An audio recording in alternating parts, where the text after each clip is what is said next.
नमस्कार। क्या आपने कभी कोई म्यूचुअल फंड खरीदा है? आप जानते हैं म्यूचुअल फंड क्या होता है, ये कैसे काम करता है? आज इस वीडियो में हम डिटेल में समझेंगे कि म्यूचुअल फंड क्या होता है। अगर आप अपने इन्वेस्टमेंट पर बहुत अच्छे रिटर्न कमाना चाहते हैं 20 से 50%, तो आपको शेयर मार्केट में कंपनीज़ के बिज़नेस में इन्वेस्ट करना होगा। लेकिन कंपनीज़ के बिज़नेस में इन्वेस्ट करने के लिए प्रॉब्लम ये है कि आपको बिज़नेस को समझना पड़ेगा, शेयर मार्केट को समझना पड़ेगा, जो कि हर कॉमन आदमी के लिए पॉसिबल नहीं है। हर आदमी मार्केट के फ्लक्चुएशन को प्रेडिक्ट नहीं कर सकता। अगर आप स्टॉक मार्केट से ज़्यादा रिटर्न कमाना चाहते हैं, तो आपको हर कंपनी के बारे में जिसमें आप इन्वेस्ट करना चाहते हैं, बहुत डिटेल में रिसर्च करना पड़ेगा। उनके बैलेंस शीट को पढ़ना पड़ेगा, उनके बिज़नेस को समझना पड़ेगा, तभी आप ज़्यादा से ज़्यादा रिटर्न कमा सकते हैं। हर आदमी ये काम नहीं कर सकता। तो अगर आप ज़्यादा एनालिसिस नहीं करना चाहते हैं कंपनीज़ के बारे में और शेयर मार्केट में रिस्क नहीं लेना चाहते हैं, तो आप क्या कर सकते हैं, एसेट मैनेजमेंट कंपनीज़ में इन्वेस्ट कर सकते हैं। एसेट मैनेजमेंट कंपनीज़ वो होती हैं, जो लोगों से पैसा लेती हैं और उनके पैसे को अच्छे-अच्छे म्यूचुअल फंड्स में इन्वेस्ट करती हैं। एसेट मैनेजमेंट एएमसी कहा जाता है। एएमसी का मतलब होता है एसेट मैनेजमेंट कंपनीज़। जैसे एचडीएफसी का एसेट मैनेजमेंट कंपनी है, आईसीसीआई का अपना एसेट मैनेजमेंट कंपनी है, इसी को हम लोग म्यूचुअल फंड कहते हैं। म्यूचुअल फंड में बहुत सारे लोग मिलकर एक फंड में पैसा जमा करते हैं और बाद में म्यूचुअल फंड कंपनी उसी फंड्स को अच्छे-अच्छे कंपनीज़ के शेयर मार्केट में इन्वेस्ट करती है, जिससे कि बहुत अच्छे रिटर्न कमा के अपने क्लाइंट को वापस कर देते हैं। एसेट मैनेजमेंट कंपनीज़ के पास अपने फंड मैनेजर होते हैं। ये फंड मैनेजर बेसिकली प्रोफेशनल होते हैं, जिनको फाइनेंस और मार्केट की नॉलेज होती है। ये प्रोफेशनल पीपल इस सारे फंड्स को अच्छी-अच्छी जगह इन्वेस्ट करते हैं। हर एसेट मैनेजमेंट कंपनी के पास एक अपना फाइनेंशियल एक्सपर्ट या बहुत सारे फाइनेंशियल एक्सपर्ट होते हैं, जिसे हम फंड मैनेजर कहते हैं। फंड मैनेजर लगातार अपनी जानकारी के हिसाब से और अपने नॉलेज के हिसाब से मार्केट में कंपनीज़ और शेयर का एनालिसिस करते रहते हैं और अपने पैसे को जो उन्होंने लोगों से जमा किया है म्यूचुअल फंड में, उस पैसे को अच्छी-अच्छी कंपनी में इन्वेस्ट करते हैं। ये पूरी एनालिसिस करने के लिए वो बहुत सारे पैसे भी अपने क्लाइंट से चार्ज करते हैं, जिसको एक्सपेंस रेशियो कहते हैं। मोस्टली ये एक्सपेंस रेशियो 1% होता है। तो अगर आपने जैसे म्यूचुअल फंड में 1 लाख रुपए लगाए, तो ₹1000 फंड मैनेजर को जाता है। तो ये फंड मैनेजर का काम होता है डेली टू डेली मार्केट पर नज़र रखना और कंपनी के शेयर प्राइस पर नज़र रखना और अपने फंड को अच्छे से अच्छे कंपनी में इन्वेस्ट करना। फंड मैनेजर अपनी एनालिसिस करने के बाद अपने फंड को मल्टीपल बिज़नेस में डिवाइड कर देते हैं, जिससे कि ज़्यादा से ज़्यादा अच्छे से अच्छे रिटर्न वो कमा सकें अपने क्लाइंट के लिए। वो हर साल अपनी स्ट्रैटेजी चेंज करते रहते हैं और ये देखते रहते हैं अगर कोई फंड अच्छा परफ़ॉर्म नहीं कर रहा है और कोई दूसरा फंड अच्छा परफ़ॉर्म कर रहा है, तो वो एक फंड से पैसा निकाल के दूसरे फंड में डाल देते हैं, ताकि वो अपने क्लाइंट के लिए ज़्यादा से ज़्यादा अच्छे रिटर्न दे सकें। आप म्यूचुअल फंड में एसआईपी में इन्वेस्ट कर सकते हैं। आप सोचेंगे एसआईपी क्या होता है? एसआईपी का मतलब होता है सिस्टमैटिक इन्वेस्टमेंट प्लानिंग। इसमें आप मंथली ₹500 से ₹50,000 तक इन्वेस्ट कर सकते हैं। आप 5 साल का प्लान बना सकते हैं एसआईपी और हर महीना ₹500, ₹1000, ₹5000 अपनी हैसियत के हिसाब से कंपनी में हर महीना जमा कर सकते हैं, जिससे कि आपका पैसा बढ़ता रहेगा। आप कोई भी म्यूचुअल फंड खरीद के एसआईपी खोल सकते हैं और मंथली उसमें पैसे जमा कर सकते हैं। जब भी आप किसी कंपनी का म्यूचुअल फंड खरीदते हैं एसआईपी से, तो आपको वो हमेशा यूनिट में देते हैं। जैसे कि एक कॉन्सेप्ट होता है एनएवी, हर कंपनी का एक म्यूचुअल फंड का एक एनएवी होता है, जो कि डेली टू डेली मार्केट पे डिपेंड करता है और चेंज होता रहता है। तो जब आप एक म्यूचुअल फंड खरीदते हैं, तो उस दिन के एनआईवी का जो रेट होता है, उसके हिसाब से आपको यूनिट असाइन हो जाता है। इसी को एनएवी कहते हैं और आपको हमेशा यूनिट दिया जाता है, ना कि पैसे।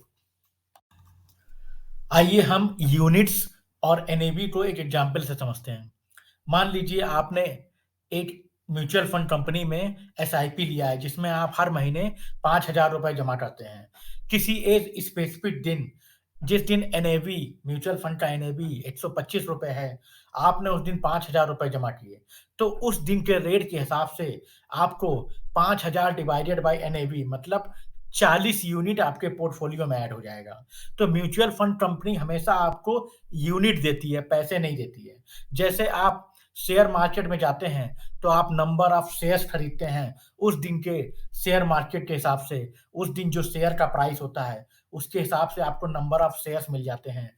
इसी तरह यहाँ पे आपको एनएवी के प्राइस के हिसाब से आपको नंबर ऑफ यूनिट असाइन हो जाते हैं। तो अगर आप ₹5000 डाला उसने, तो आपके पोर्टफोलियो में 40 यूनिट म्यूचुअल फंड असाइन हो जाएगा। म्यूचुअल फंड एसआईपी की सबसे अच्छी बात ये है कि आप जब चाहें एसआईपी को बंद कर सकते हैं। यहाँ पे कोई लॉक इन पीरियड नहीं होता है, कोई रिस्ट्रिक्शन नहीं होता आपके फंड पर। मान लीजिए आप लास्ट 5 साल से हर महीना ₹5000 जमा कर सकते हैं और आज आप अपने पैसे को निकालना चाहते हैं, तो आप कभी भी अपने पोर्टफोलियो को बंद करके पूरा का पूरा पैसा निकाल सकते हैं विद प्रॉफिट। तो उस दिन पे जो एनएवी की वैल्यू होगी, उसके हिसाब से आपके पास कितना यूनिट जमा हो चुका है 5 साल में, उसका मल्टीप्लाई करके आपको पूरा पैसा रिटर्न कर दिया जाएगा। आइए इसको एक एग्ज़ाम्पल से समझते हैं। मिस्टर जॉन ने एक एसआईपी खोली थी 5 साल पहले। वो लगातार लास्ट 5 साल से हर महीना ₹5000 इस म्यूचुअल फंड में इसमें इन्वेस्ट कर रहे हैं।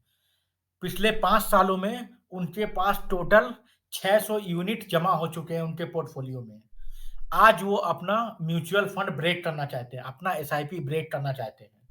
आज एनएवी म्यूचुअल फंड की ₹160 है। तो उनको उनके टोटल जो पैसे बनेंगे, वो यूनिट इंटू मल्टीप्लाई बाय आज का एनएवी मतलब उनको ₹9,60,000 टोटल मिलेंगे। आइए अब समझते हैं कि मिस्टर जॉन को इस एसआईपी में इन्वेस्ट करने में कितना रिटर्न और कितना प्रॉफ़िट हुआ। जैसा कि हम देख सकते हैं, पिछले 5 सालों में मिस्टर जॉन के पास टोटल 600 यूनिट जमा हो गए थे। हर महीना वो ₹5000 डालते थे। अब जब उन्होंने 5 साल बाद ब्रेक किया है, तो उनको टोटल ₹9,60,000 मिले हैं। अगर हम उनको देखें तो उन्होंने सिर्फ़ ₹3,00,000 इन्वेस्ट किए हैं, हर महीना 5,000 डाल के और उनको टोटल मिला है 9,60,000 मतलब उनको ₹6,60,000 एज़ ए प्रॉफ़िट मिला है। तो अगर हम इस पे इंटरेस्ट कैलकुलेट करें 5 साल में कि सालाना उनको कितना रिटर्न मिला, तो उनको 38% सालाना का इंटरेस्ट रिटर्न मिला है। ये एक बहुत अच्छा रिटर्न है और जो कि बहुत ही सेफ़ है। अगर आप मार्केट में डायरेक्ट पैसा लगाएँगे, तो अगर आपको जानकारी नहीं है कंपनी के बारे में, तो आप पैसे लूज़ भी कर सकते हैं। अगर आप एफडी में पैसा डालेंगे, तो आपको सिर्फ़ 5% रिटर्न मिलेगा। लेकिन यहाँ पे आप देख सकते हैं उनको 5 साल में ₹3,00,000 ₹9,60,000 बन गए। मतलब उनको 38% का रिटर्न मिला है, जो कि एक बहुत अच्छा रिटर्न है। बेसिकली म्यूचुअल फंड 4 तरह के होते हैं। इक्विटी, इंडेक्स फंड, डेब्ट एंड बॉन्ड्स। इक्विटी का मतलब होता है जहाँ पे कंपनी सारा पैसा इक्विटी में लगाती है मतलब शेयर मार्केट में लगाती है। इंडेक्स वो है जहाँ पे सारा पैसा सेंसेक्स और निफ्टी में लगाती हैं। डेट वो है जहाँ पे गवर्नमेंट के जो डेट होते हैं उसमें अपना पैसा लगाते हैं और बॉन्ड्स जिसमें गवर्नमेंट के बॉन्ड में पैसा लगाती हैं। इक्विटी म्यूचुअल फंड्स में जो फंड मैनेजर होते हैं, वो अपना सारा पैसा कंपनीज़ के शेयर्स में लगाते हैं स्टॉक एक्सचेंज में। जैसे कि जो बड़ी-बड़ी स्टेबल कंपनी होती हैं, जिनको हम ब्लू चिप कंपनीज़ कहते हैं, जो इंडिया की सबसे स्टेबल कंपनीज़ जैसे Reliance, ICICI bank, TCS, Infosys, ये सब इंडिया की टॉप मोस्ट स्टेबल कंपनीज़ हैं। तो फंड मैनेजर अपना पैसा इन कंपनीज़ में लगाते हैं ताकि ज़्यादा से ज़्यादा रिटर्न मिल सके। जैसा कि हम देख सकते हैं, जो इंडिया की टॉप मोस्ट कंपनी है, जैसे कि रिलायंस हो गई, एचडीएफसी बैंक हो गया, इन्फोसिस हो गया, टीसीएस हो गया, इनको हम ब्लू चिप कंपनीज़ कहा जाता है, क्योंकि ये सबसे ज़्यादा स्टेबल कंपनीज़ हैं। इनमें सबसे ज़्यादा बिज़नेस होता है, इनके नंबर ऑफ शेयर सबसे ज़्यादा हैं और ये बहुत ज़्यादा कंसिस्टेंट ग्रोथ दे रही हैं लास्ट 20 ईयर से। इसीलिए फंड मैनेजर ज़्यादातर पैसा इन स्टेबल कंपनीज़ में लगाते हैं। ये हैं top most equity mutual fund, जिन्होंने अपने कस्टमर को न सिर्फ अच्छे रिटर्न दिए हैं, बल्कि लास्ट 5 से 10 सालों में बहुत अच्छे कंसिस्टेंट ग्रोथ भी दिए हैं। इन्होंने 12 से लेकर 20% तक एनुअल रिटर्न दिया अपने कस्टमर को और कस्टमर को बहुत अच्छा वेल्थ जनरेट करके दिया है। अगर आप भी म्यूचुअल फंड में इन्वेस्ट करना चाहते हैं, तो इन म्यूचुअल फंड में इन्वेस्ट करके अच्छे रिटर्न कमा सकते हैं। इंडेक्स म्यूचुअल फंड, ये वो म्यूचुअल फंड्स होते हैं जिसमें फंड मैनेजर अपना सारा पैसा सेंसेक्स की टॉप 30 कंपनीज में लगाते हैं या निफ्टी की टॉप 50 कंपनीज में लगाते हैं। जैसा कि आप जानते हैं, इंडिया में 2 स्टॉक मार्केट हैं, बीएसई, एनएसई। बीएसई का जो इंडेक्स होता है उसे हम सेंसेक्स कहते हैं और एनएसई का जो इंडेक्स होता है उसे हम निफ्टी कहते हैं। तो बीएसई पे टॉप 30 कंपनीज जो रजिस्टर्ड हैं, उनको हम इंडेक्स कंपनीज कहते हैं और एनएसई की जो टॉप 50 कंपनीज हैं, उनको निफ्टी के 50 इंडेक्स कहते हैं। तो इस म्यूचुअल फंड में फंड मैनेजर अपना सारा पैसा सेंसेक्स की टॉप 30 कंपनीज में लगाते हैं या निफ्टी की टॉप 50 कंपनीज में लगाते हैं। क्योंकि ये कंपनीज इंडिया की टॉप 50 कंपनीज हैं, तो ये सबसे ज़्यादा स्टेबल कंपनीज हैं और सबसे ज़्यादा ग्रो करने वाली कंपनीज हैं। जैसे कि Wipro, Tata consultancy, HDFC bank, ICCI bank, SBI bank, Indian railway और फिर रिलायंस कंपनीज। इस तरह की सारी कंपनीज आती हैं, ये सब स्टेबल कंपनीज में। तो जब फंड मैनेजर अपना सारा पैसा इन कंपनीज में लगाते हैं, तो आपका पैसा ज़्यादा सेफ रहता है और ज़्यादा रिटर्न आपको मिलता है। लेकिन इसमें रिस्क भी सबसे ज़्यादा है, क्योंकि जब रिसेशन आता है, तो सबसे पहले इंडेक्स बहुत डाउन हो जाता है। जैसे कि आप देखेंगे, पिछले साल मार्च 2020 में जो सेंसेक्स का इंडेक्स था, वो 60,000 से गिरकर 20,000 तक पहुँच गया था। तो अगर उस समय आप अपना म्यूचुअल फंड देखेंगे, तो आप बहुत ज़्यादा लॉस में चले जाएँगे। लास्ट के 5 इयर्स में मोतीलाल ओसवाल के निफ्टी इंडेक्स फंड और यूटीआई के निफ्टी इंडेक्स फंड ने अपने कस्टमर को बहुत ज़्यादा और बहुत अच्छे रिटर्न दिए हैं। अगर आप भी इन्वेस्टमेंट करना चाहते हैं, तो आप इन कंपनीज़ के इंडेक्स म्यूचुअल फंड में इन्वेस्ट करके 20 से लेकर 60% तक का रिटर्न कमा सकते हैं। लेकिन आपको ये बात भी ध्यान रखना होगा, जैसा कि हमने पहले बताया कि इंडेक्स म्यूचुअल फंड में रिस्क भी सबसे ज़्यादा होता है, इसीलिए उसमें रिटर्न भी सबसे ज़्यादा होता है। लेकिन अगर आप बुल मार्केट में देखें, जबकि सेंसेक्स बहुत हाई पर है, आज अगर आप सेंसेक्स देखें तो 60,000 से ऊपर चल रहा है, तो आप म्यूचुअल फंड में बहुत ज़्यादा प्रॉफ़िट में होंगे और ये आपको बहुत अच्छे रिटर्न कमा के देगा। कुछ लोगों ने पूछा था कि हम म्यूचुअल फंड कैसे स्टार्ट करें? एसआईपी कैसे स्टार्ट करें? कहाँ पे जाके अकाउंट खोलें? तो अगर आप इंटरनेट चलाना जानते हैं, अगर आपके पास लैपटॉप या मोबाइल है और इंटरनेट है, तो आप म्यूचुअल फंड ऑनलाइन भी खोल सकते हैं। जैसे टाटा म्यूचुअल फंड की वेबसाइट पे जाकर, आईसीसीआई म्यूचुअल फंड की वेबसाइट पे जाकर या एचडीएफसी म्यूचुअल फंड की वेबसाइट पे जाकर आप डायरेक्ट भी ऑनलाइन खोल सकते हैं। लेकिन अगर आप ज़्यादा इंटरनेट से के बारे में अवेयर नहीं हैं, तो आप एचडीएफसी बैंक, आईसीसीआई बैंक या मोतीलाल ओसवाल के ऑफ़िस में जाकर एक सिंपल फॉर्म भर के ₹1000 से भी अपना एसआईपी स्टार्ट कर सकते हैं। तो म्यूचुअल फंड खोलना इट्स लाइक ए नया अकाउंट खोलना। एक सिंपल सा फॉर्म भर के आप वहाँ पे ₹1000 का चेक देकर अपना एसआईपी स्टार्ट कर सकते हैं और ज़्यादा से ज़्यादा रिटर्न कमा सकते हैं। अगर इस वीडियो में दी गई जान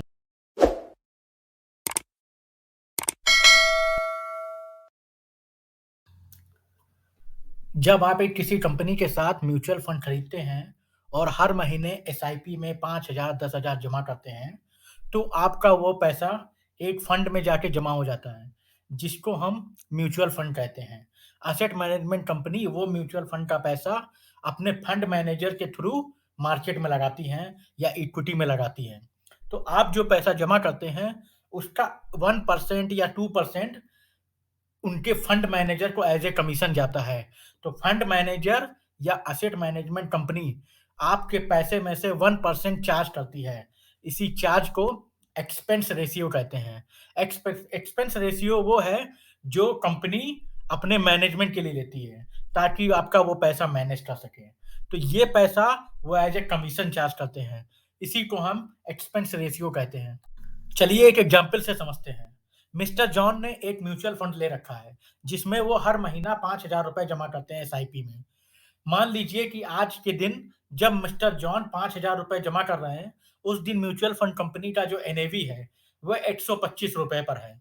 तो मिस्टर जॉन ने जब ₹5000 जमा किया, तो उनको एनएवी के हिसाब से 40 यूनिट मिलेंगे।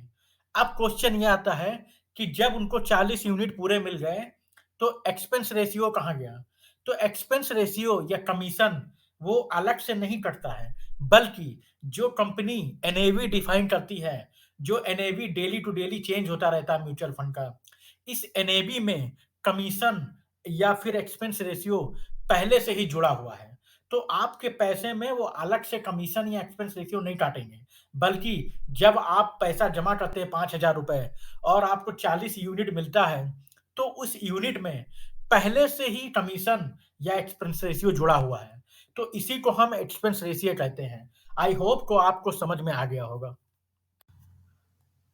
एक कॉमन आदमी के लिए जो म्यूचुअल फंड में इन्वेस्ट करना चाहता है, उसके लिए सबसे बड़ा प्रॉब्लम अब आजकल ये होता है कि अगर उसे बहुत ज़्यादा जानकारी नहीं है, तो मार्केट में बहुत सारे म्यूचुअल फंड प्रोजेक्ट हैं। कम से कम 50 से 100 एसेट मैनेजमेंट कंपनी हैं, जो गवर्नमेंट से रजिस्टर्ड हैं इंडिया में, जैसे ICCI, HDFC, Tata mutual fund और बहुत सारे। तो अब क्वेश्चन ये आता है कि एक कॉमन आदमी को कैसे पता चले कि किस म्यूचुअल फंड को खरीदना है, किस म्यूचुअल फंड को नहीं खरीदना है? हमें क्या-क्या चेक करना चाहिए एक म्यूचुअल फंड को खरीदने से पहले? क्या-क्या एनालिसिस एक कॉमन आदमी को करना चाहिए? क्या-क्या प्रिकॉशंस लेनी चाहिए ताकि उसका पैसा लॉन्ग टर्म में बढ़ सके और लॉस ना हो? आइए आगे वीडियो में समझते हैं। सबसे पहला चीज़ जो हमें चेक करना होता है मार्केट में कि किस एसेट मैनेजमेंट कंपनी ने अपने म्यूचुअल फंड में कम से कम एक्सपेंस रेशियो या कमीशन चार्ज करती है। हर कंपनी का एक्सपेंस रेशियो और कमीशन अलग-अलग होता है और आपको गूगल पे या उनकी पब्लिक वेबसाइट पे ये इन्फॉर्मेशन आसानी से मिल जाएगा, क्योंकि अकॉर्डिंग टू गवर्नमेंट रूल हर म्यूचुअल फंड कंपनी को अपना एक्सपेंस रेशियो डिक्लेयर करना होता है पब्लिक को। तो आप आसानी से चेक कर सकते हैं उनकी वेबसाइट पर या बहुत सारे गूगल की वेबसाइट पर कि हर एक म्यूचुअल फंड के लिए वो क्या एक्सपेंस रेशियो चार्ज करते हैं। जैसे कि इस एग्जांपल में हम देख सकते हैं कि यूटीआई का एक्सपेंस रेशियो सबसे कम है और आईसीसीआई का एक्सपेंस रेशियो सबसे ज़्यादा है।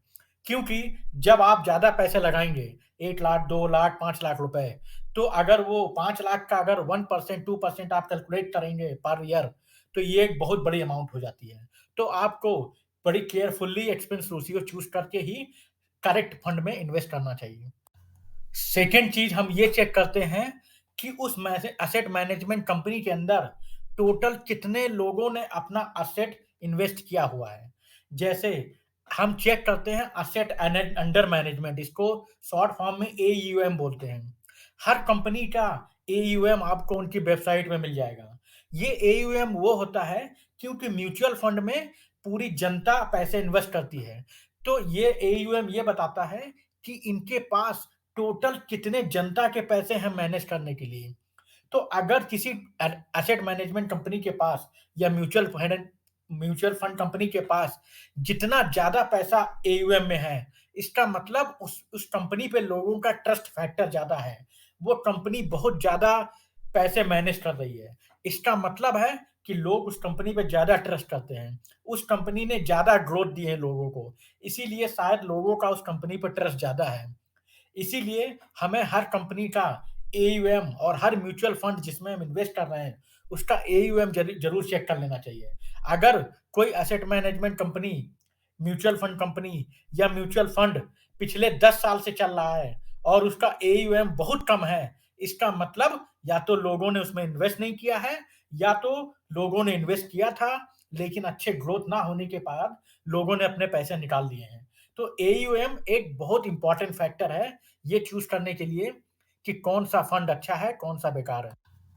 तीसरा सबसे इम्पोर्टेंट पॉइंट जो हमें एनालाइज़ करना है इन्वेस्टमेंट करने से पहले, वो ये करना है कि जैसे हम जानते हैं कि हर म्यूचुअल फंड का एक फंड मैनेजर होता है, जो कि रियली में इस पैसे को मार्केट में इन्वेस्ट करता है। ये फंड मैनेजर वही एक्सपर्ट होते हैं या फाइनेंशियल एक्सपर्ट होते हैं, जो आपके पैसे को सही जगह पे लगाकर पैसे ग्रो करते हैं।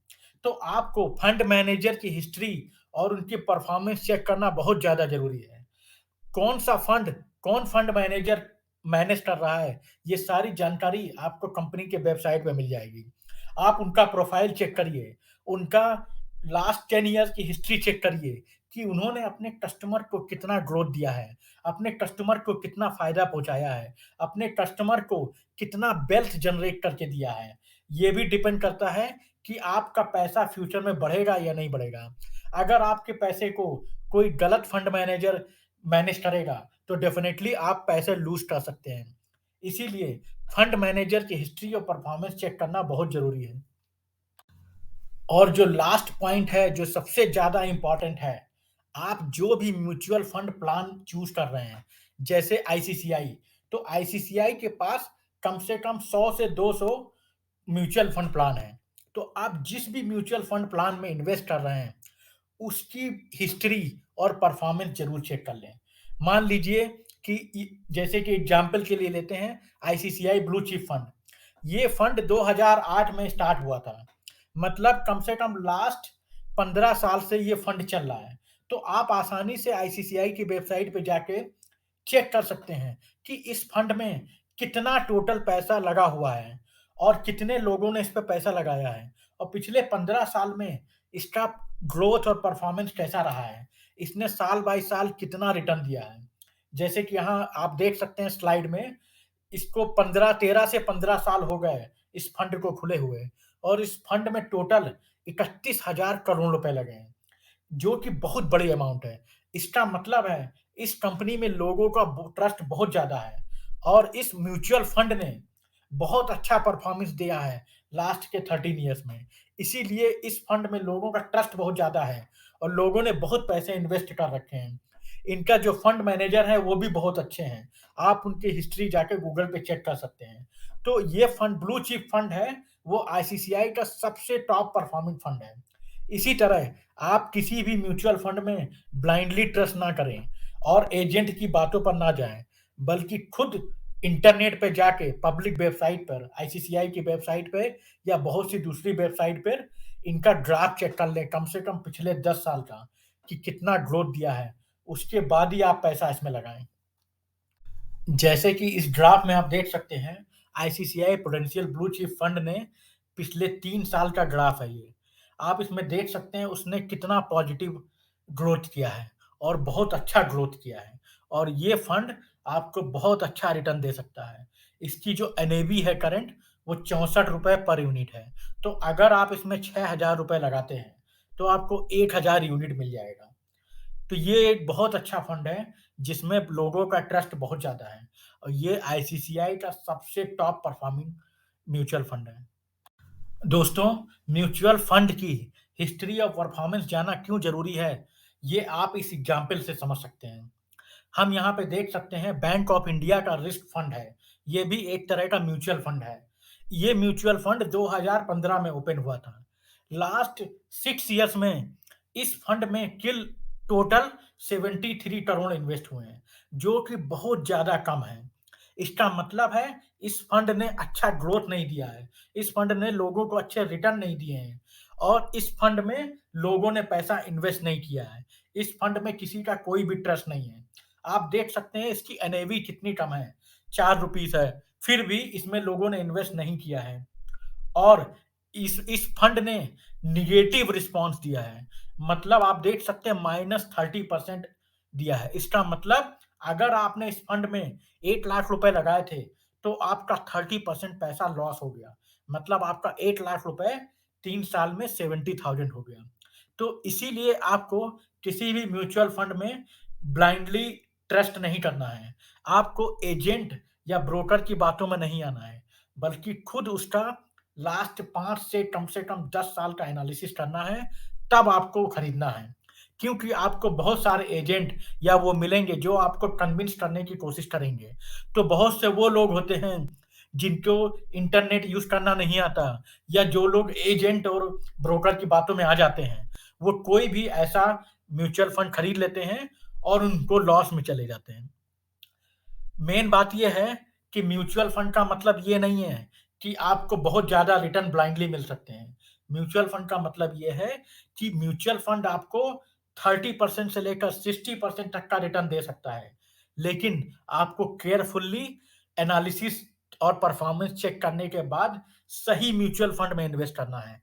तभी आप ग्रोथ कर सकते हैं। अदरवाइज़ गूगल पे आप चेक कर सकते हैं, बहुत सारे ऐसे म्यूचुअल फंड हैं जो नेगेटिव रिस्पॉन्स देते हैं, नेगेटिव रिटर्न देते हैं और क्लाइंट का पूरा पैसा लॉस हो जाता है।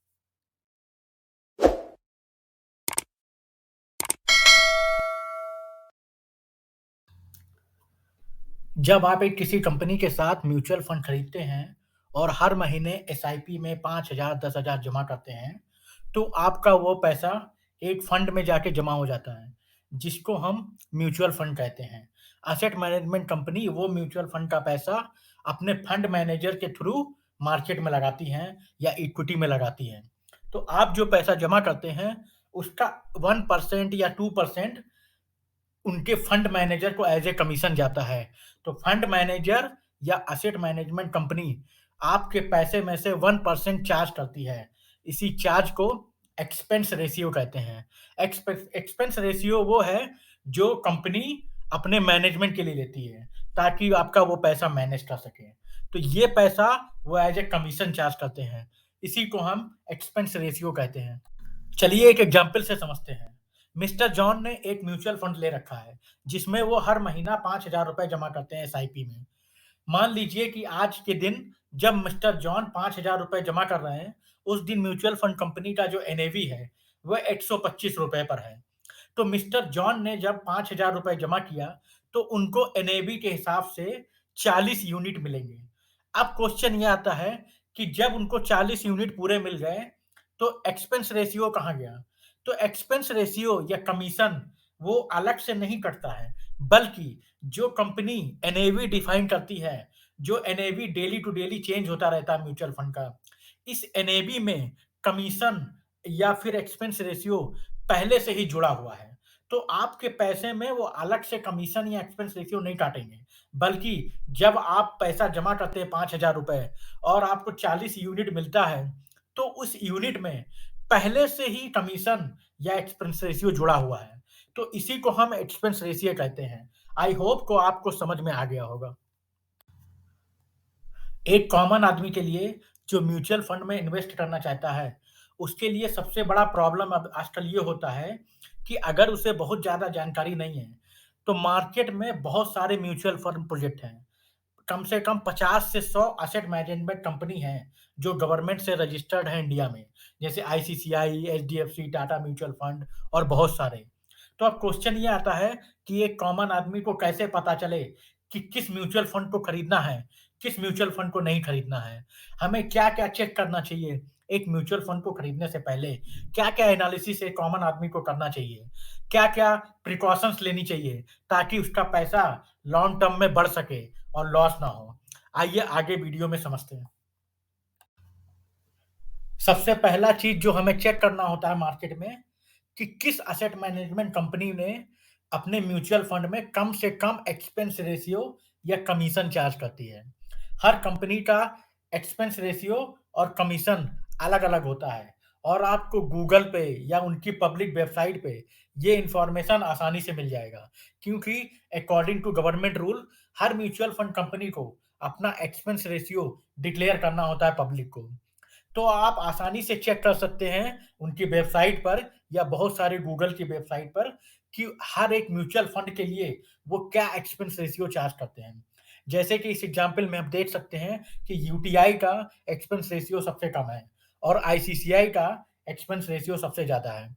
क्योंकि जब आप ज़्यादा पैसे लगाएँगे 1 लाख, 2 लाख, 5 लाख रुपए, तो अगर वो 5 लाख का अगर 1% 2% आप कैलकुलेट करेंगे पर ईयर, तो ये एक बहुत बड़ी अमाउंट हो जाती है। तो आपको बड़ी केयरफुली एक्सपेंस रेशियो चूज़ करके ही करेक्ट फंड में इन्वेस्ट करना चाहिए।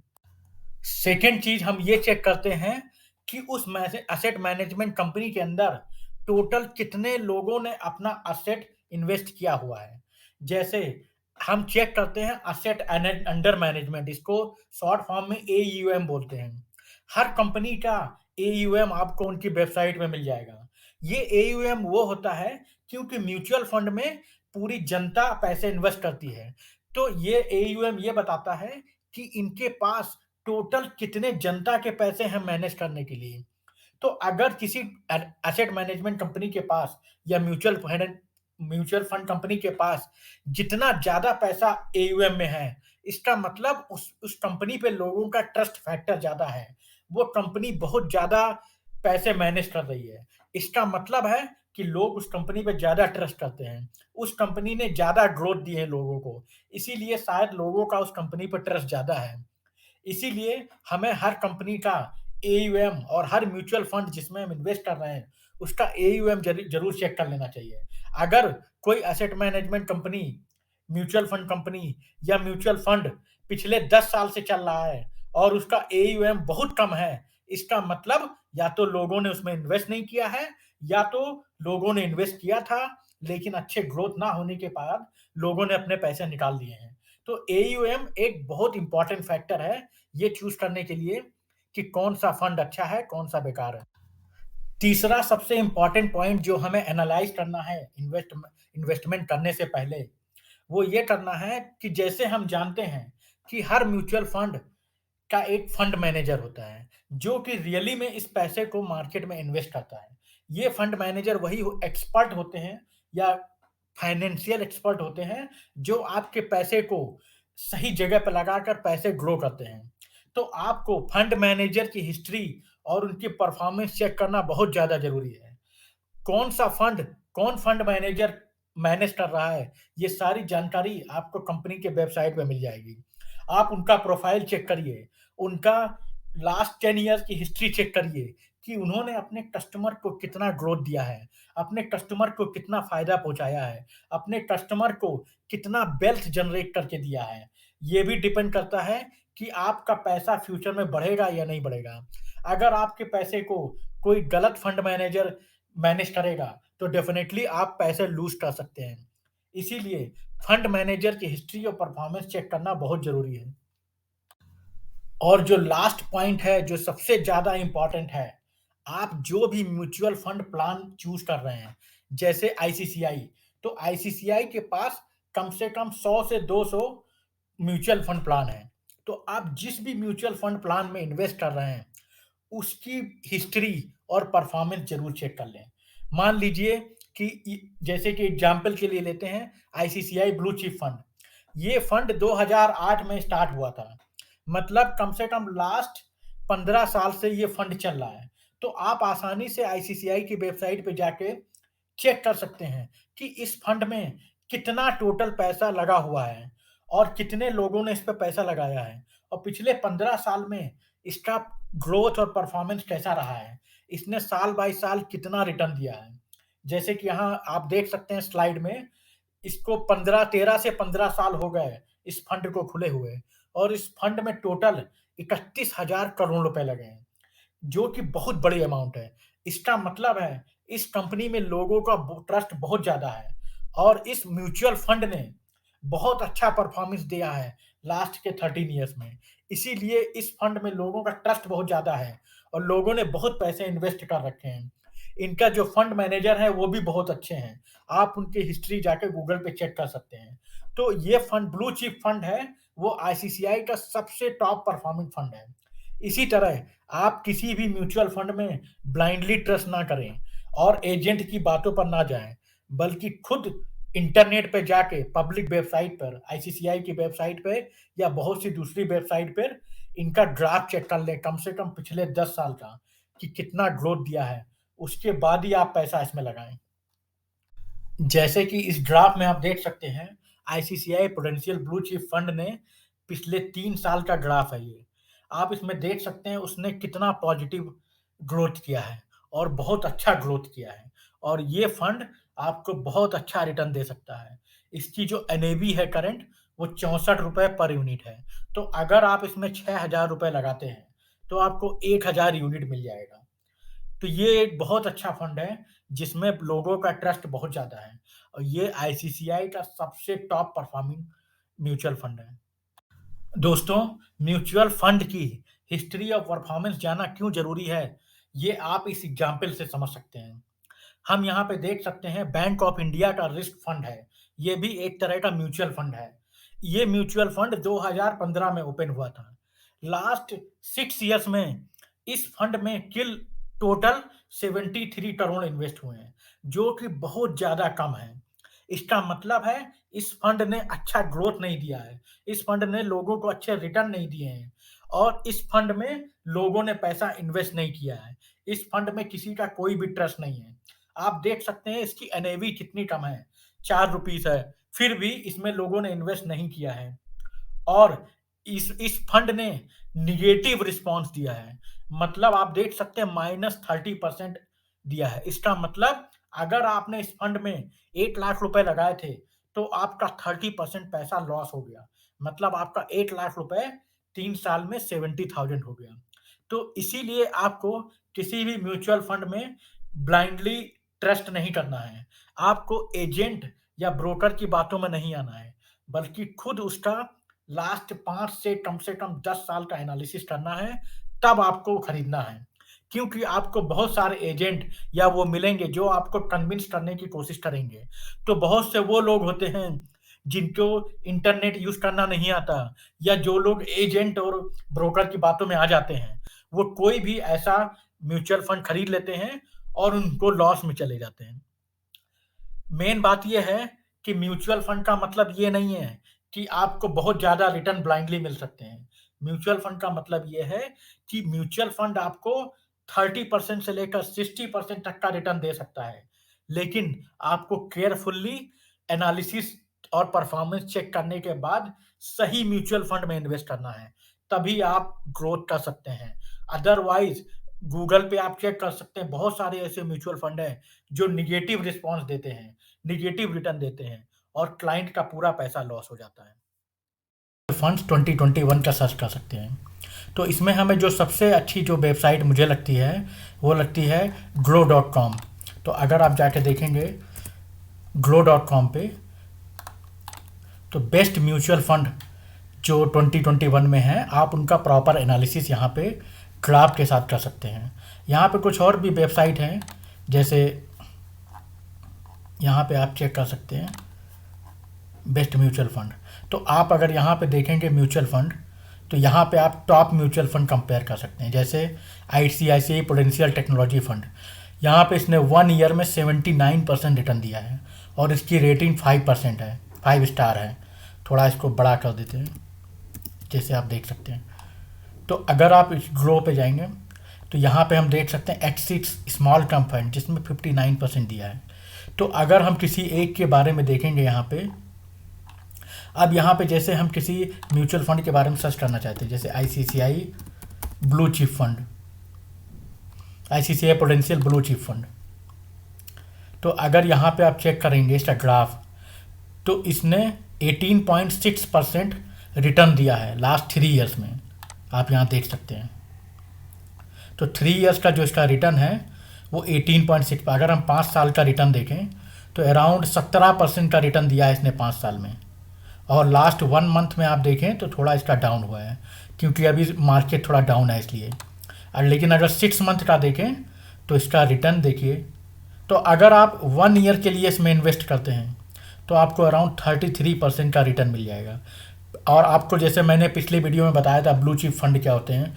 ब्लू चिप फंड वो होते हैं जिसमें म्यूचुअल फंड जो फंड मैनेजर है वो सारा पैसा ब्लू चिप कंपनी में लगाती है। ब्लू चिप कंपनी जो इंडिया की टॉप 30 कंपनीज होती हैं, जैसे रिलायंस इंडस्ट्रीज हो गई, एचडीएफसी हो गया, आईसीसीआई बैंक हो गया, जो कि मोस्ट टाटा कंपनी हो गई, टीसीएस, इन्फोसिस। तो इसमें ग्रोथ बहुत अच्छा रहता है। और जिसका एनएवी जो आपको बताया था पर यूनिट का जो एनएवी है आज वो 69 रुपीज़ है। तो अगर आप इसका 100 यूनिट खरीदना चाहते हैं आज, तो आपको अराउंड 6,900 रुपये देने पड़ेंगे। तो जो इसका अगर आप एसआईपी ओपन करना चाहते हैं तो कम से कम आप 100 रुपये भी इसमें लगा सकते हैं। और जो इसका फंड साइज है जिसको हम AUM बोलते हैं, असेट अंडर मैनेजमेंट, वो 31,000 करोड़ है। तो आप देख सकते हैं कितना ज़्यादा फंड एलोकेटेड है। इसका मतलब लोगों का ट्रस्ट बहुत ज़्यादा है इसमें, और इसका fund day to day grow हो रहा है। तो इस तरह आप किसी भी का भी एनालिसिस कर सकते हैं। लेकिन आप किसी भी म्यूचुअल फंड में ब्लाइंडली पैसा ना लगाएं, क्योंकि म्यूचुअल फंड का मतलब ये नहीं होता है कि आपको प्रॉफिट ही होगा, आपको लॉस भी हो सकता है। तो वो भी अगर आप देख सकते हैं, वर्स्ट परफॉर्मिंग म्यूचुअल फंड्स इन 2020, तो अगर आप देखेंगे वर्स्ट परफॉर्मिंग, सो ये देख सकते हैं आप, कुछ ऐसे म्यूचुअल फंड भी होते हैं जो वर्स्ट परफॉर्म करते हैं, मतलब निगेटिव में रिटर्न देते हैं, मतलब आपका पैसा उसमें लॉस हो जाएगा।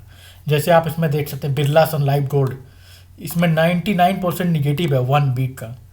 तो अगर आप इसमें देखना चाहते हैं कि कौन से म्यूचुअल फंड ने निगेटिव परफॉर्म किया, मतलब लॉस हो गया, तो ये देखिए, अगर हम इसमें देखें 3 ईयर्स का परफॉर्मेंस, तो Bank of India AXA risk fund -30% return है, मतलब इसने आपका पैसा लॉस कर दिया है। अगर आप 1 लाख रुपए लगाएंगे तो आपका 70,000 ही बनेगा, मतलब 3 साल में पहले अगर आपने इसमें 1 लाख रुपए लगाया था तो अभी वो 70,000 बचेगा, मतलब 30% आपने लूज कर दिया। तो इस तरह म्यूचुअल फंड का मतलब ये नहीं होता हमेशा कि वो पॉजिटिव ही जाएगा, वो निगेटिव भी जा सकता है या लो भी परफॉर्म कर सकता है। तो उसके लिए पूरा एनालिसिस बहुत ज़्यादा ज़रूरी है, और आप उनके फंड मैनेजर्स के बारे में भी जानें। तो जैसे अगर आप fund manager ICICI blue chip fund manager, तो अगर आप चेक करेंगे ICICI ब्लू चिप फंड, तो जो इनके फंड मैनेजर, आप इनके वेबसाइट पर जाकर इनके फंड मैनेजर के बारे में जान सकते हैं, और उनके फंड मैनेजर की पूरी हिस्ट्री चेक कर सकते हैं। कि अगर हम ब्लू चिप फंड का देखें तो आप यहाँ देख सकते हैं, ये ब्लू चिप फंड 2008 में चालू हुआ था, मतलब 13 साल पुराना है, लेकिन जो AUM है वो बहुत ज़्यादा है, मतलब 31,000 करोड़ है। तो आप समझ सकते हैं कितना ज़्यादा, और इसका पर यूनिट का कॉस्ट है 64 रुपये, और जो इसका रिटर्न है वो 14% है एज ऑफ टुडे। और इसका अगर आप परफॉर्मेंस देखना चाहते हैं तो ये परफॉर्मेंस आप देख सकते हैं, पिछले 5 साल का परफॉर्मेंस, 1 ईयर का परफॉर्मेंस अराउंड 39%। तो इस तरह आप ICICI प्रू AMC की वेबसाइट पर जाकर सब कुछ चेक कर सकते हैं, इसका डेटा, इसका कौन इसको मैनेज कर रहा है, कितना इसने फंड लगाया है, टोटल AUM कितना है, कब ये चालू हुआ था। और यहाँ पे आप इन्वेस्ट नाउ क्लिक करेंगे अगर, तो आप डायरेक्टली यहाँ से, अगर आपके पास पैन कार्ड है तो आप डायरेक्टली यहाँ से अपना म्यूचुअल फंड स्टार्ट कर सकते हैं, आपको किसी बैंक या ब्रांच में जाने की ज़रूरत नहीं है। तो मेरे हिसाब से अभी का जो 3-4 कंपनी है जो सबसे ज़्यादा रिटर्न देती हैं, वो ICICI mutual fund, HDFC mutual fund, Tata mutual fund, Motilal Oswal fund, और एक हो गया टाटा म्यूचुअल फंड। तो ये 4-5 कंपनी हैं जो सबसे ज़्यादा अच्छे ग्रोथ देती हैं।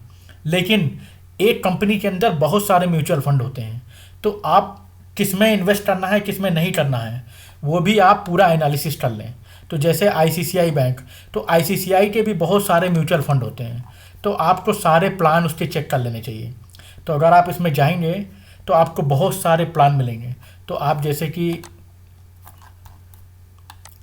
ICICI प्रूडेंशियल म्यूचुअल फंड्स,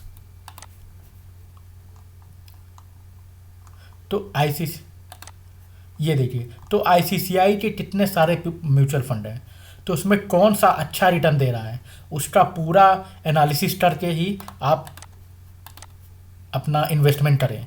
तो बेटर ये होगा कि आप किसी कंपनी को पकड़े, उसके 2 म्यूचुअल, जैसे आप देखिए, अगर हम देखें पूरी नज़र डालें तो ICICI के अराउंड 50 से 100 तक म्यूचुअल फंड प्लान हैं।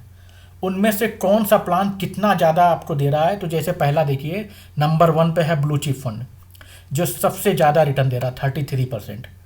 लेकिन इसमें रिस्क भी थोड़ा हाई है, क्योंकि इसमें ये इक्विटी में प्लान करते हैं। तो जैसा मैंने अपने वीडियो में बताया था, 3-4 तरह के होते हैं म्यूचुअल फंड, इक्विटी, डेब्ट, हाइब्रिड। तो ये इक्विटी टाइप का, मतलब ये कंपनी, ये म्यूचुअल फंड बड़ी बड़ी कंपनी के शेयर्स में पैसे लगाते हैं। अगर आप इसका फंड साइज देखेंगे, फंड साइज मतलब असेट अंडर यूनियन 31,000 करोड़ है। दूसरा है प्रूडेंशियल सेंसेक्स इंडेक्स, जैसा कि मैंने आपको प्रीवियस वीडियो में बताया था, इंडेक्स फंड होते हैं सेंसेक्स और निफ्टी। तो इंडेक्स फंड भी आपको बहुत अच्छा रिटर्न देता है 27%। इसका फंड साइज थोड़ा कम है, 366 करोड़ है। उसके बाद अगर आप देखेंगे इक्विटी एंड डेप्ट फंड, तो इस तरह आप पहले एनालिसिस कर लें। तो आपको दो चीज़ें देखनी होती है, कैटेगरी और रिस्क।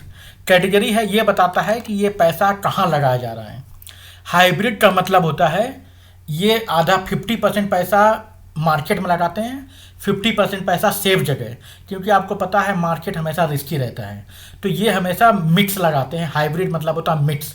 तो ये 50% शेयर प्राइस में लगाते हैं, 50% बॉन्ड्स में, जो कि सिक्योर होता है। तो अगर आप दोनों का एवरेज करेंगे तो आपका 50% पैसा तो सेफ रहता है, लेकिन ये इसमें थोड़ा रिटर्न भी कम हो जाता है। तो लेकिन इसका AUM भी बहुत हाई है, आप देख सकते हैं 18,000 करोड़। और फिर ये देखिए लिक्विड फंड, डेप्ट फंड, इसने बहुत पुअर परफॉर्म किया, सिर्फ 3% का रिटर्न दिया है। तो आप ब्लाइंडली ये ना माने कि ICICI के सारे म्यूचुअल फंड प्रॉफिट देते हैं, लॉस भी देते हैं। तो जैसे कि आप अगर ये देखेंगे, इसने सिर्फ 3% का रिटर्न दिया है। इससे ज़्यादा रिटर्न तो आपको FD में मिल जाएगा। तो इसका पूरा एनालिसिस करने के बाद ही, जैसे आप देख सकते हैं मनी मार्केट फंड, इसने सिर्फ मनी मार्केट फंड, तो इसमें सिर्फ 3.8% रिटर्न दिया है। तो मतलब ये तो बहुत कम रिटर्न है, ये तो FD से भी आधा रिटर्न है। तो यहाँ पे देखिए इसने भी बहुत कम रिटर्न दिया है। तो कहने का मतलब यह है कि आप म्यूचुअल फंड में ब्लाइंडली इन्वेस्ट मत करें, उसका पिछले 5 साल 10 साल का रिकॉर्ड देखें और फिर देखें एवरेज वो कितना रिटर्न दे रहा है। और आपको ये रिस्क कैटेगरी भी चेक करनी चाहिए। अगर आप हाई रिस्क लेने को तैयार हैं तो आपको हाई रिटर्न मिलेगा, लेकिन अगर आप ज़्यादा रिस्क करने को तैयार नहीं है, जैसे ये हाई रिस्क नहीं, हाइब्रिड में लगा रहे हैं, तो इसमें रिस्क हाई नहीं है, फिर इसको आपको 17% ही मिल रहा है। लेकिन यहाँ पे देखिए वेरी हाई रिस्क है, लेकिन आपको रिटर्न भी ज़्यादा मिल रहा है। तो इस तरह आपको एनालिसिस करना है फुल। और दूसरा देखिए यहाँ पे आपको कोई भी रिस्क नहीं, मॉडरेट, मतलब आपको बहुत कम रिस्क है। तो अगर आप इसमें पैसा लगाते हैं तो आपको कम से कम 5.5% रिटर्न तो ज़रूर मिलेगा। बॉन्ड्स में ये देखिए, ये लोग डेप्ट में बॉन्ड्स फंड में लगा रहे हैं। तो बॉन्ड क्या होता है, बहुत सिक्योर इन्वेस्टमेंट होता है, गवर्नमेंट बॉन्ड्स। लेकिन यहाँ पे आपको रिटर्न बहुत कम मिलता है, जो कि सेम है FD के बराबर। तो इसका कोई फ़ायदा नहीं है। यहाँ पे देखिए मनी मार्केट, यहाँ पे भी आपको 3.8%। लेकिन इक्विटी में देखिए वैल्यू डिस्कवरी फंड, यहाँ पर रिस्क बहुत हाई है, तो आपका बहुत ज़्यादा रिटर्न भी मिल रहा है और इसका AUM भी बहुत ज़्यादा है। तो आप ये देखेंगे कि जो ज़्यादा अच्छे रिटर्न दे रहे हैं उनके जो फंड हैं 22,000 करोड़, 29,000 करोड़, तो मतलब उसमें ज़्यादा लोग पैसा लगा रहे हैं, मतलब उसका फंड भी ज़्यादा है। तो ज़्यादा से ज़्यादा लोग पैसा उसमें लगाते हैं जिसमें रिटर्न ज़्यादा मिले। अब देखिए जैसे इसका अगर हम एग्जाम्पल लें, ऑल सीजन्स बॉन्ड फंड, इसका रिटर्न है सिर्फ 5%, मतलब सेम एज FD, लेकिन इसमें रिस्क बहुत कम है। मतलब आपका पैसा सेफ है, अगर मार्केट डाउन भी हो जाता है फिर भी आपको 5.5% ही मिलेगा। आपका पैसा निगेटिव, अगर रिसेशन भी आ जाता है तो भी आपको इतना रिटर्न मिलेगा, मतलब आपका पैसा लॉस नहीं होगा। लेकिन आप देख सकते हैं इसका फंड कितना कम है, सिर्फ 6,000 करोड़। सेम आप यहाँ पे देख सकते हैं। तो इस तरह आप इसकी एनालिसिस अच्छी तरह करें। और अगर आप ज़्यादा रिस्क लेने को तैयार नहीं हैं तो आप क्या कर सकते हैं, हाई रिस्क वाला ले सकते हैं या मॉडरेट वाला ले सकते हैं, लेकिन आपको रिटर्न भी कम मिलेगा। और या तो फिर ऐसा कर सकते हैं, अगर आपके पास 10,000 रुपये महीना SIP में डालने के लिए है तो आप क्या कर सकते हैं, डिवाइड कर सकते हैं 2 पार्ट में। 5,000 में हाई रिस्क वाला ले लें इक्विटी, और 5,000 में बॉन्ड वाला ले लें। तो एटलीस्ट मिड्स में आपका कुछ पैसा एवरेज सेफ रहेगा। तो इस तरह हम देख सकते हैं, देखिए AUM 31,000 करोड़। तो इस तरह आपको हर चीज़ का एनालिसिस करना है। तो अगर आप और दूसरे कंपनीज का एनालिसिस करिए, जैसे यहाँ पे axis mutual fund, Nippon mutual fund, HDFC, अगर हम HDFC का म्यूचुअल फंड देखें तो HDFC और ICICI के म्यूचुअल फंड का जो टोटल असेट है वो ऑलमोस्ट सेम है दोनों का, क्योंकि दोनों ही इंडिया के बहुत बड़े बैंक हैं, स्टेबल बैंक हैं। अब जैसे अगर हम नज़र डालें यहाँ पे, तो HDFC रिस्क डेप्ट फंड, ये देखिए सिर्फ 8% रिटर्न दे रहा है। लेकिन अगर हम कोई अच्छा फंड देखें जिसमें जैसे इक्विटी सेविंग्स या हाइब्रिड है, तो यहाँ पे आपको 20% का रिटर्न दे रहा है। रिटायरमेंट सेविंग फंड इसमें भी 31% का। ये देखिए रिटायरमेंट सेविंग्स फंड ये आपको 47% दे रहा है। और यहाँ पे आप जाके आप सारे कंपनीज के इनके डिटेल जरूर देखें। प्रशांत जैन इनके सीईओ हैं, एमडी एंड सीईओ। तो आप क्या कर सकते हैं, मिस्टर प्रशांत जैन, तो अगर आपको इनके फंड मैनेजर जो प्रशांत जैन हैं उनके बारे में आपको जानना है, तो आप क्या करें, उनके बारे में गूगल पे जाके चेक करें और चेक करें उनकी हिस्ट्री। तो जैसे कि प्रशांत जैन फंड मैनेजर, अगर आप इनके बारे में चेक करेंगे तो फिर इनका रिकॉर्ड देखिए कि इन्होंने कितना अच्छा रिटर्न दिया है पिछले 10 सालों में। ये इनकी पूरी हिस्ट्री आपको यहाँ से मिल जाएगी। तो आप इनके बारे में पढ़ें, इनका ग्रोथ पढ़ें, टोटल रिटर्न आप देख सकते हैं इनका रिटर्न बढ़ता ही जा रहा है। तो उनके बारे में पूरी मोस्टली रूल ये होता है कि कभी भी बहुत ज़्यादा नए फंड मैनेजर पर फंड में पैसा ना लगाएं, अदरवाइज आप पैसा अपना मनी लूज भी कर सकते हैं।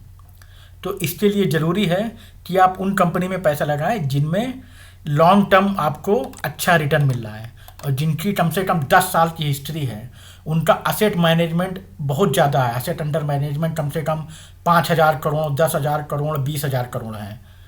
तो इस तरह आपका पैसा ज़्यादा ग्रो होगा और आप ऑनलाइन भी आसानी से इन्वेस्ट कर सकते हैं। आप यहाँ से अपनी डिटेल डाल के आसानी से आप इन्वेस्ट कर सकते हैं और सबका ग्राफ आप देख सकते हैं, पूरा ग्राफ एनालाइज कर लें। तो कम से कम खरीदने से पहले, लेकिन जो मेरी बेसिक रिकमेंडेशन है जो मैंने लगाता हूँ, ICCI, HDFC, Tata mutual fund, Motilal Oswal और निप्पन, ये 5 कंपनी है जिसमें आप एनालिसिस करके पैसे लगा के आप अच्छे रिटर्न कमा सकते हैं। उनके फंड मैनेजर के बारे में अच्छे से जान लें, म्यूचुअल फंड के बारे में अच्छे से रिसर्च कर लें, तभी पैसा लगाएं।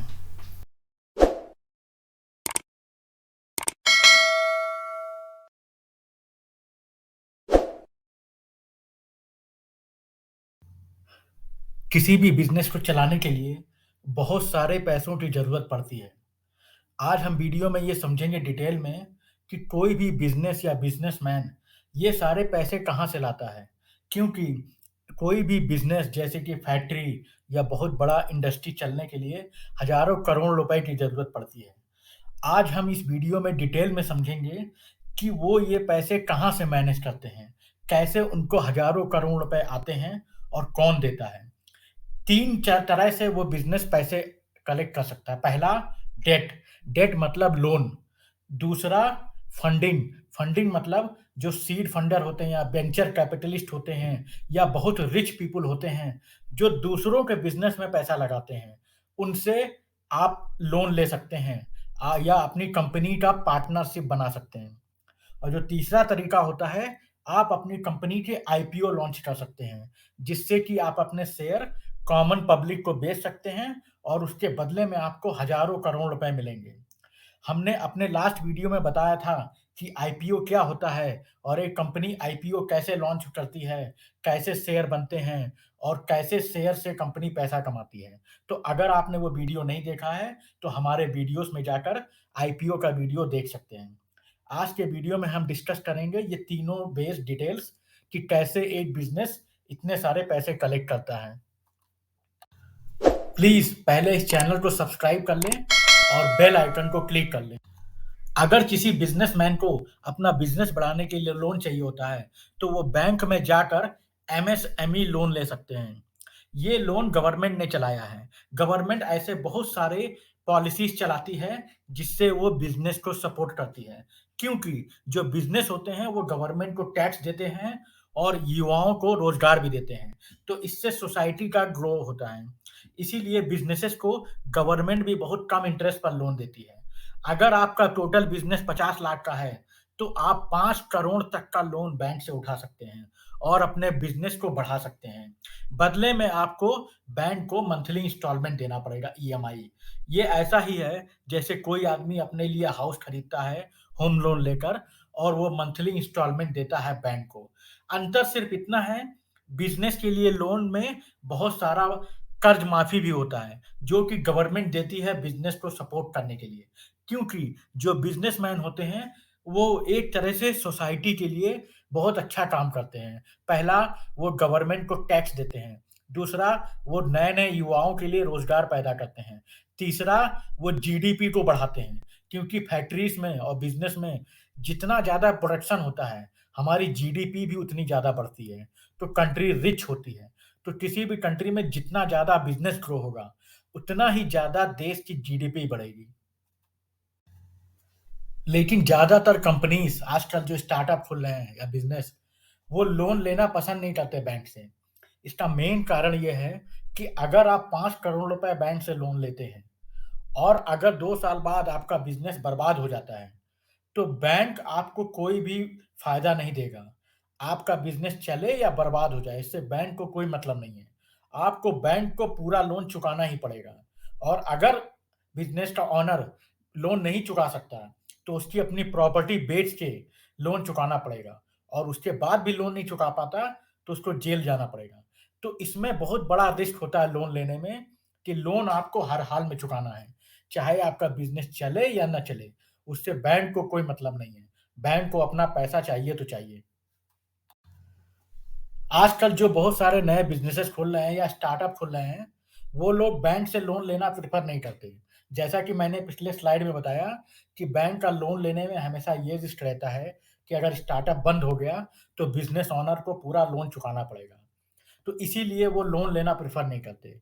दूसरा तरीका है फंड जमा करने का बिज़नेस के लिए कि वो फंडिंग ले लें। इसको बोलते हैं वेंचर फंडिंग या सीड फंडिंग। तो जब स्टार्टअप कोई नया आइडिया ओपन होता है, नई कंपनी ओपन होती है, तो ये आइडिया लेकर वो बड़े-बड़े ऑर्गनाइज़ेशन के पास जाते हैं। जैसे टाटा, गोदरेज, महिंद्रा या जो बड़े-बड़े वेंचर कैपिटलिस्ट होते हैं, दुनिया में जो बहुत बिलियनेयर, मिलियनेयर जैसे कि आप इंडिया में भी देख सकते हैं बहुत सारे वेंचर कैपिटलिस्ट हैं, जो बहुत ब जिनके पास करोड़ों रुपए हैं। ये लोग अपना पैसा नए-नए आइडिया और बिज़नेस में इन्वेस्ट करते हैं। तो इन वेंचर कैपिटलिस्ट से या बड़ी कंपनी से आप फंडिंग उठा सकते हैं। मान लीजिए आपने अपना आइडिया या बिज़नेस इनको प्रेज़ेंट किया और इन्होंने आपके बिज़नेस में 50 करोड़ रुपए इन्वेस्ट किए।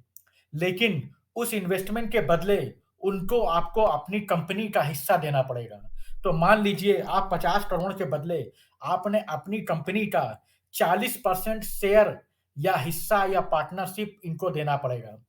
तो अगर किसी बड़ी ऑर्गेनाइज़ेशन ने या वेंचर कैपिटलिस्ट ने आपको 50 करोड़ दे दिया, आपने उनको 40% पार्टनरशिप दे दिया, तो फ्यूचर में आपको जितना भी प्रॉफ़िट होगा, उसका 40% हर साल इनको देना पड़ेगा।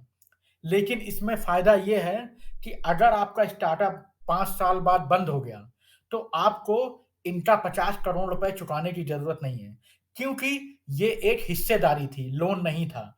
तो यहाँ पे फ़ायदा ये है कि अगर आपका प्रॉफ़िट होगा, तो इनको प्रॉफ़िट भी जाएगा, लेकिन अगर आपका लॉस होगा, तो इनको भी लॉस होगा। तो इस तरह वो आपके प्रॉफ़िट और लॉस दोनों में हिस्सेदार हैं। तो अगर आपका स्टार्टअप बंद हो जाता है या किसी रीज़न से नहीं चल पाता, तो आपको उनका 50 करोड़ रुपए चुकाने की ज़रूरत नहीं पड़ेगी। वो आपसे पैसे नहीं माँग सकते, क्योंकि वो भी कंपनी में बराबर के हिस्सेदार हैं। यही फ़ायदा है बैंक से लोन लेने में और फंडिंग लेने में। इसीलिए ज़्यादातर कंपनी बैंक से लोन नहीं लेती, क्योंकि बैंक से लोन जो होता है, वो लायबिलिटी होता है आपके लिए, कर्ज़ होता है। लेकिन जो फंडिंग होता है, वो कर्ज़ नहीं होता है, वो इन्वेस्टमेंट होता है। तो इन्वेस्टमेंट लॉस्ट भी हो गया, तो आपको चुकाना नहीं पड़ेगा। लेकिन अगर कर्ज़ आपको आपको हर हाल में चुकाना पड़ेगा। तीसरा जो सबसे आसान तरीका है कंपनी के लिए बहुत सारे पैसे जमा करने का, वो है आईपीओ लॉन्च करना। कंपनी अपने आप को स्टॉक मार्केट में रजिस्टर करेगी और अपना आईपीओ लॉन्च करेगी। हम फिर से कहना चाहते हैं कि अगर आप आईपीओ के बारे में डिटेल से जानना चाहते हैं, तो हमारा पुराना वीडियो देखें, जिसमें आईपीओ के बारे में डिटेल में बताया गया है। तो जब कंपनी अपने आप को पब्लिक करती है फर्स्ट टाइम और अपने शेयर्स स्टॉक मार्केट में रजिस्टर करती है, तो जब कॉमन पब्लिक उस शेयर्स को खरीदती है, तो उससे जो पैसे मिलते हैं, वो सारे पैसे कंपनी के पास जाते हैं और कंपनी ये सारा पैसा अपने बिज़नेस में कहीं भी लगा सकती है। इसके बदले में कंपनी के शेयर्स इन्वेस्टर या कॉमन शेयर होल्डर्स के पास चले जाते हैं। तो कॉमन शेयर होल्डर्स अब कंपनी में हिस्सेदार हो जाते हैं। अगर आपने 100 शेयर भी किसी कंपनी के खरीदे हैं, तो आप कंपनी के एक छोटे से हिस्सेदार बन जाते हैं। इस तरह कंपनी आईपीओ लॉन्च करके हज़ारों करोड़ रुपए कलेक्ट करती है कॉमन मैन से शेयर्स के रूप में। जैसे कि रिसेंटली आप देख सकते हैं, बहुत सारी बड़ी-बड़ी कंपनी में बहुत पैसे जमा किए हैं। जैसे पेटीएम ने लास्ट मंथ अपना आईपीओ लॉन्च किया था, जिसमें उन्होंने 1 लाख करोड़ रुपए जमा किए हैं अपने शेयर्स बेच के बॉम्बे स्टॉक एक्सचेंज में। इसी तरह ज़ोमैटो ने भी 1 लाख करोड़ कलेक्ट किए हैं, जब जुलाई में उन्होंने अपना आईपीओ लॉन्च किया था। एक कंपनी है रियल एस्टेट कंपनी और या तो फिर बहुत सारी और कंपनी हैं जैसे कि एक ई-कॉमर्स कंपनी है नायका जिसका आईपीओ लॉन्च हुआ था नवंबर में। उसने भी 50,000 करोड़ रुपए जमा किए हैं अपना आईपीओ लॉन्च करके। तो कंपनी के पास आईपीओ से पैसे कमाने का एक बहुत अच्छा तरीका है। वो अपने शेयर्स कॉमन पब्लिक को बेचकर पैसे कमा सकते हैं और कल को अगर ये कंपनी बंद भी हो जाती है, तो कंपनी को अपने पैसे इन शेयर होल्डर्स को चुकाने की ज़रूरत नहीं है। जितने भी शेयर होल्डर्स होंगे, उनके पैसे भी कंपनी के साथ डूब जाएँगे। इसीलिए जब भी आप शेयर खरीदें, तो कंपनी के बारे में अच्छी तरह जाँच-पड़ताल करके, इंक्वायरी करके ही शेयर खरीदें। क्योंकि कल को अगर कंपनी बंद हो जाती है, तो शेयर होल्डर्स का सारा पैसा लूज़ हो जाता है। आशा है कि हमारी भाषा और समझाने का तरीका आपको पसंद आया होगा और आप आसानी से समझ गए होंगे कि पूरी दुनिया में कोई भी बिज़नेस कैसे चलता है, वो पैसे कहाँ से जमा करता है और पैसे जमा करके वो अपने आप को और अपने बिज़नेस को कैसे बढ़ाते हैं बिज़नेसमैन। अगर आपको कोई बात इसमें समझ में नहीं आई है, तो आप कमेंट सेक्शन में लिख सकते हैं और अगर आप बिज़नेस के ऊपर कोई और वीडियो बनवाना चाहते हैं, तो आप कमेंट सेक्शन में लिख सकते हैं। अगर ये वीडियो आपको पॉज़िटिव लगा और आपके नॉलेज में कुछ वृद्धि हुई, तो कृपया इस वीडियो को लाइक करें और अपने फ्रेंड्स और फैमिली के साथ व्हाट्सएप पे, फेसबुक पर शेयर कर दें। अगर आपको ये वीडियो पसंद नहीं आया है, तो प्लीज़ इस वीडियो को डिसलाइक करना ना भूलें और कमेंट में सेक्शन में लिखें कि ये वीडियो आपको पसंद क्यों नहीं आया। अगर आप इस वीडियो को लाइक करेंगे और कमेंट करेंगे और इस चैनल को सब्सक्राइब करेंगे, तो ये हमारे लिए बहुत बड़ी मदद होगी, इस वीडियो को और ज़्यादा बढ़ाने के लिए और नए-नए वीडियो बनाने के लिए। धन्यवाद आपका ये वीडियो देखने के लिए।